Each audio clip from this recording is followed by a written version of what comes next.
안녕하십니까 동역자 여러분. 오늘 여호수아 8장 마지막 부분 보도록 하겠습니다.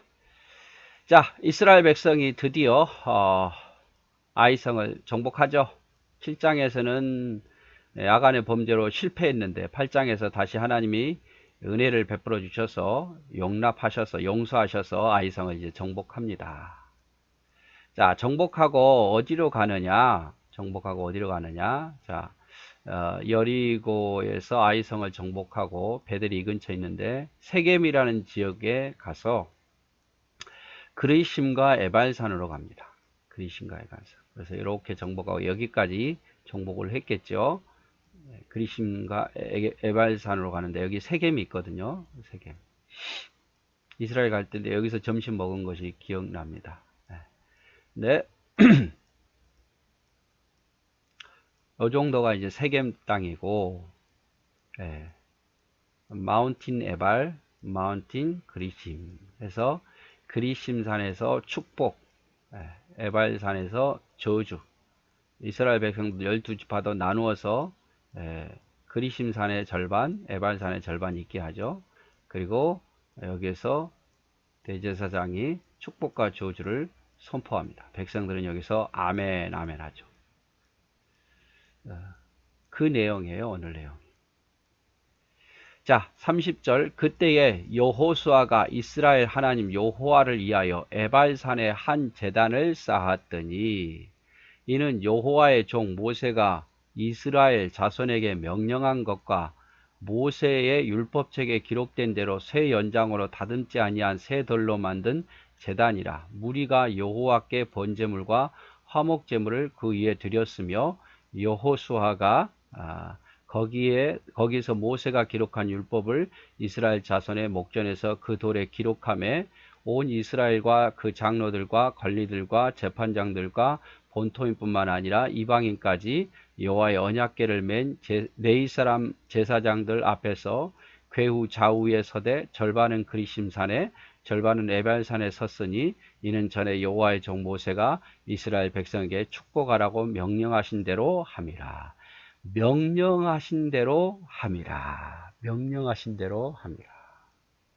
그래서 하나님께서 이미 모세를 통해서 가나안 땅에 들어가기 전부터 모세를 통해서 너희가 가나안 땅에 들어가거든 그리심산과 에발산에서 하나님의 축복과 저주의 말을 하라라고 명령하셨어요. 거기에 제단을 쌓고 하라고 명령하셨고 실제로 이제 가나안 땅에 들어왔을 때에 여호수아가 그 일을 행하는 장면입니다. 그래서 여호와께서 명령하신 대로 했다 이 말이에요. 여호와께서 명령하신 대로. 그래서 에발산과 그리심산에 제단을 쌓았다. 에발산과 그리심산에 제단을 쌓고 주로 이제 이 에발산에서 먼저 하나님께 화목제물과 번제물을 드리죠. 백성은 12지파가 반반 있게 하고 여기서 저주와 축복을 선포하고 또 여기다가 돌비를 쌓아 가지고 거기다 석회를 발라서 하나님의 말씀을 기록해 놓게 했습니다. 자, 이스라엘 백성은 요단을 건너기 전부터 하나님이 명령하신 에발산과 그리심산에서 제단을 쌓고 축복과 저주의 말씀을 하라고 들었고 이것을 명령대로 실행을 하죠. 여호수아가. 근데 이런 것들은 전쟁을 다 마무리하고 하는 게 정상이에요. 그렇죠? 왜냐하면 언제 또다시 지금 여리고와 아이성을 물리쳤지만 언제 가나안 다른 사람들이 왕들이 쳐들어올지 모르는 상황이거든요. 불안불안한 상황이에요. 그럼에도 불구하고 이거를 여호수아는 에발산과 그리심산에 도착하자마자 그 일을 합니다. 다 끝내놓고 하는 게 아니라 아직 정복하는 일이 20%도 안 됐는데 그 일을 하는 거예요. 왜? 그것까지 오게 하신 것이 하나님의 은혜니까 그곳에 가자마자 그 일을 행합니다. 그 말씀을 생각하고. 우리 보통 그러잖아요. 내 거 다 한 다음에 내 거 다 이루어 놓고 내 할 일 다 해놓고 남으면 하나님의 일을 하겠다고 생각하는데 아니에요. 기회가 되었을 때 하나님의 일을 해야 됩니다. 오늘 여호수아와 이스라엘 백성들이 지금 여기 에발산과 그리심산에 오게 된 기회가 된 거잖아요. 그래서 행한 거예요. 다 한 다음에 안전한 다음에 적이 없는 가운데 안심하고 행하는 것보다 하나님이 기회를 주셨으니까 여기서 하나님의 명령대로 모세에게 명한 대로 행했다 이 말이죠. 그래서 우리가 모든 걸 하실 때에요. 다 된 다음에 하려고 하지 말고 기회가 됐을 때 하십시오. 기회가 됐을 때. 그리고 하나 더 말씀드리면 늘 말합니다만 예배가 먼저라는 걸 늘 기억하시고 예배라는 것은요 절대 타협하지 마세요. 하나님께 예배하는 것은 타협하지 마시고 내 신앙생활에 제일 중요한 일이라는 것을 항상 생각하십시오. 여러분이 봉사하는 일보다 하나님 앞에 예배하는 일이 더 중요해요. 그래서 주일 성수하고 또 수요일 예배 있으면 수요 예배, 뭐 특별히 집에서 일찍 들어오게 되면 일이 끝나면 예배도 드리시고, 그리고 뭐 새벽 예배도 할 수 있으면 또 새벽 예배도 하시고 예배가 우리 신앙생활에 가장 먼저예요. 그래서 항상 여러분에게 강조합니다만은 예배가 삶의 1순위예요. 예배가 아무것도 아닌 게 아니에요. 영과 진리로 예배하면 하나님이 가장 기뻐하셔요. 예배가 무너지면 다 무너지게 돼 있어요. 봉사는 열심히 하는데 예배를 소홀히 한 분들이 있는데 그러지 마세요, 여러분. 예배가 가장 중요합니다. 하나님은요, 분명히 요한복음 4장에 말씀하셨죠. 영과 진리로 예배하는 자를 찾고 계신다. 영과 진리로 예배할 때가 온다. 그리고 영과 진리로 예배한 자를 기뻐하신다. 라고 말했잖아요. 영과 진리로. 이걸 하나님을 진정으로 찬양하고 고백하고 예배하는 이 시간이 하나님은 가장 기뻐하는 시간이고 그런 자를 찾고 계시고 그런 자를 만날 때에 기뻐하신다고 말씀하셨어요. 그래서 예배가 형식적인 것도 문제지만 예배를 귀하게 여기지 않는 것도 문제입니다. 그래서 정말 예배 중심으로 살아야 돼요. 예배 중심으로. 교회 가장 중요한 일이 하나님 앞에 예배하는 일이잖아요. 예배를 귀히 여기고 뭐 예배 가도 뭐 은혜도 못 받고 재미도 없고 뭐 가나 안 가나 내 삶에 별로 달라진 것도 없고 그러다 보니까 사람들이 그렇게 생각하니까 예배를 등한시하고 예배를 멀리해요. 오히려 남 봉사하고 도와주는 일은 더 좋아하는데 예배를 소홀히 해요. 그러나 여러분 예배를 우리가 드릴 때에 영과 진리로 마음과 정성을 다해서 드리려고 노력해야 돼요. 말씀에 은혜 받으려고 그 말씀을 들으려고 노력하고 온전한 헌신과 온전한 신앙 고백을 하려고 노력해야 돼요. 특별히 여러분 날을 구별하는 거 많은 날 중에 날을 구별한 게 주일 아닙니까? 일주일에 하루를 구별했어요. 이 날이 주일이에요. 시간으로 구별하는 게 뭡니까? 예배. 시간으로. 뭐, 주일날 예배하는 시간을 따로 떼어놓고, 수요일이나 새벽이나 또 따로 떼어놓고, 물질을 구별하는 게 뭡니까? 11조예요. 그래서 모든 게 다 하나님의 은혜이긴 하지만, 그 중에 특별히 구별해서 하나님께 드리는 거.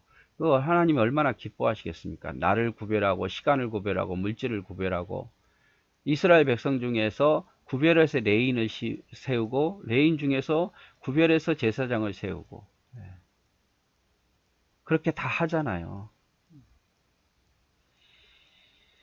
그래서 우리가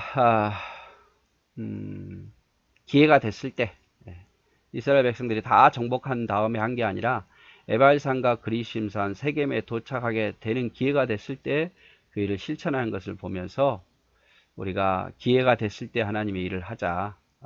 다 된 다음에 하려고 하지 말고 기회가 됐을 때.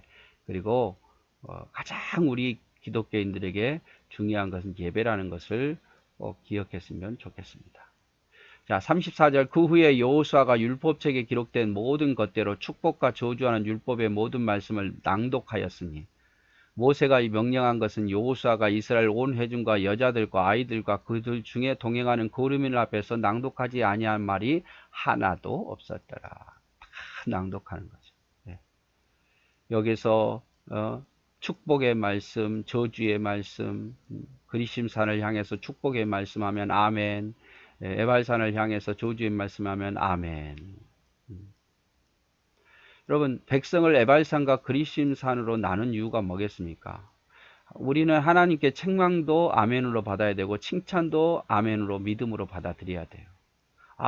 이스라엘 백성들 중에서 난 축복산을 갈 거야. 나는 그리심산을 갈 거야. 나는 저주산 에발산을 안 갈 거야. 내가 왜 저주의 말을 여기서 들어야 돼? 여기서 아멘 해야 돼? 난 축복의 말을 듣고 싶어요. 이렇게 말할 수도 있겠지만 나누죠, 반으로. 이건 뭔 말이에요? 하나님의 백성은 축복의 말씀도 아멘, 책망의 말씀도 아멘 들어야 돼요, 여러분. 잘못했으면 책망의 말씀도 듣고 아멘으로 받고 회개하면 되는 거고, 잘하는 것은 칭찬으로 듣고 위로받고 소망을 얻으면 되는 거예요. 우리가 하나님 말씀을 들을 때 칭찬만 듣고 좋은 말만 듣고 위로의 말만 들으려고 하지 말고, 때론 내 가슴을 찌르고 때론 내가 숨고 싶은 말씀도 들어야 되고, 그 말씀 앞에서 아멘하고 그 말씀 앞에서 내가 부족한 것을 회개해야 돼요. 그게 복이에요. 그래서 우리 그리스도인들은 축복의 말이든 때로는 책망의 말이든 다 들을 수 있어야 돼요. 다음에 또 이 해발산과 그리심산에 제단을 세우고 주로 화목제와 번제를 드렸죠. 하나님께 감사하는 화목제.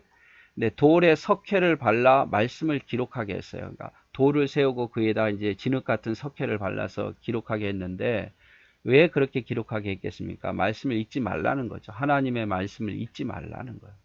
그래서 거기다 기록해 놓은 거예요. 그래서 또 기억하라는 그런 내용이 또 오죠. 하나님은 항상 말씀을 듣는 일에, 또 말씀을 보는 일에, 말씀을 기억하는 일에, 말씀을 순종하는 일에 항상 강조하고 또 강조하십니다. 그래서 요단강을 건널 때도 돌비를 세워놓고 기념하게 하고, 여기 에벨산과 그리심산에도 돌비를 세워놓고 석회를 바르고 말씀을 기록하게 한 것은 잊지 말라는 거죠. 하나님의 여호와의 명령과 말씀을. 그래서 오늘은 에발산과 그리심산에서 이스라엘을 축복하고 저주했던 그 내용을 함께 보았습니다. 감사합니다.